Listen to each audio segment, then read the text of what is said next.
Assalamualaikum warahmatullahi wabarakatuh. Waalaikumsalam. Selamat sore kepada Bapak Ondi selaku dosen pengampu psikologi komunikasi. Izinkanlah kami dari kelompok 6 ingin mempresentasikan tugas kelompok tentang creativity during pandemic. Sebelumnya di sini saya akan memperkenalkan anggota kelompok kami terlebih dahulu. Yang pertama ada Fatan Fajri Salim, ada Kairunisa, ada Kaliza Yasmin Aurora, ada Hikmatul Rafif Hanifah, saya sendiri, dan ada Lila Sari Andamaya.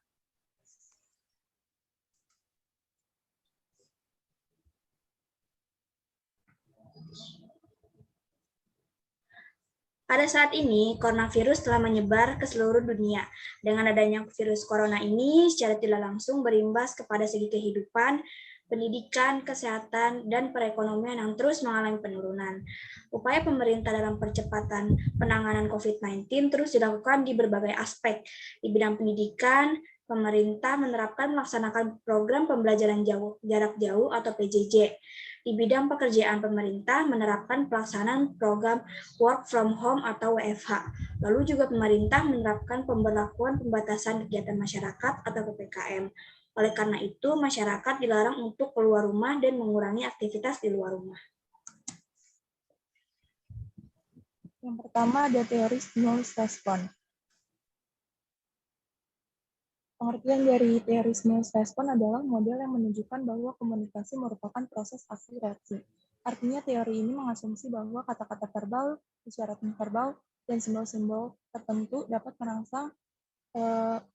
merangsang orang lain memberikan respon dengan cara tertentu. Lalu dengan adanya pemberlakuan PPKM membuat masyarakat harus tetap berada di rumah supaya membatasi mobilitas masyarakat selama pandemi ini.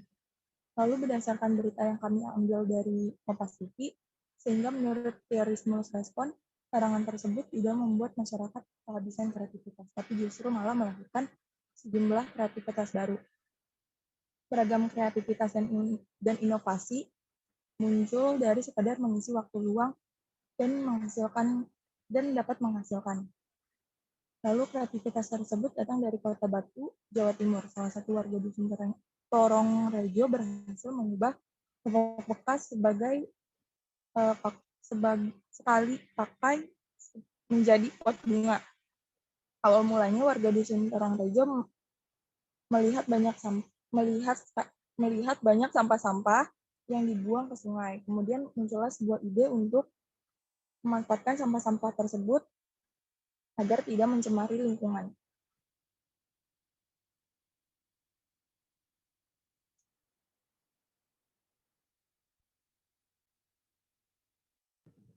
Teori komunikasi politik. Komunikasi politik adalah komunikasi yang melibatkan pesan-pesan politik dan aktor-aktor politik atau berkaitan dengan kekuasaan, pemerintahan, dan kebijakan pemerintah. Dengan pengertian ini, sebagai sebuah ilmu terapan, komunikasi politik bukanlah hal yang baru. Komunikasi politik juga bisa dipahami sebagai komunikasi antara yang memerintah dan yang diperintah. Mendefinisikan komunikasi politik sebagai proses ketika informasi politik yang relevan ditentukan dari suatu bagian sistem politik ke bagian lainnya, dan di antara sistem sosial dengan sistem politik. Pandemi penyakit COVID-19 tidak hanya berdampak pada kesehatan, kehidupan sosial, dan ekonomi masyarakat. Pandemi mengubah pula cara politisi dan lembaga politik berkomunikasi serta melakukan fungsi-fungsinya, termasuk sosialisasi dan agregasi politik. Komunikasi kini terbatas pada pertemuan tatap muka, tetapi juga lebih intens dilakukan dengan perantara teknologi secara jauh. Komunikasi politik secara sengaja atau tidak sengaja sering menjadi pembicaraan atau obrolan dalam kehidupan sehari-hari. Dalam tindakan komunikasi politik, dari materi ini adalah menunjukkan bahwa masyarakat kita mampu mengikuti peraturan pemerintah di masa pandemi dengan melakukan kegiatan yang kreatif, dan pemerintah harus mendukung kegiatan ini agar masyarakat mengurangi kegiatan di luar rumah dan hal buruk membuang sampah popok di sungai. 3. Teori komunikasi persuasif. Komunikasi persuasif adalah komunikasi yang bertujuan untuk mengubah atau mempengaruhi kepercayaan, sikap, perilaku seseorang sehingga bertindak sesuai dengan apa yang diharapkan, sama dengan seperti bujukan halus. Dengan materi ini, komunikasi persuasifnya adalah agar sejumlah masyarakat taat dengan aturan pemerintah dan melakukan aktivitas yang positif di rumah.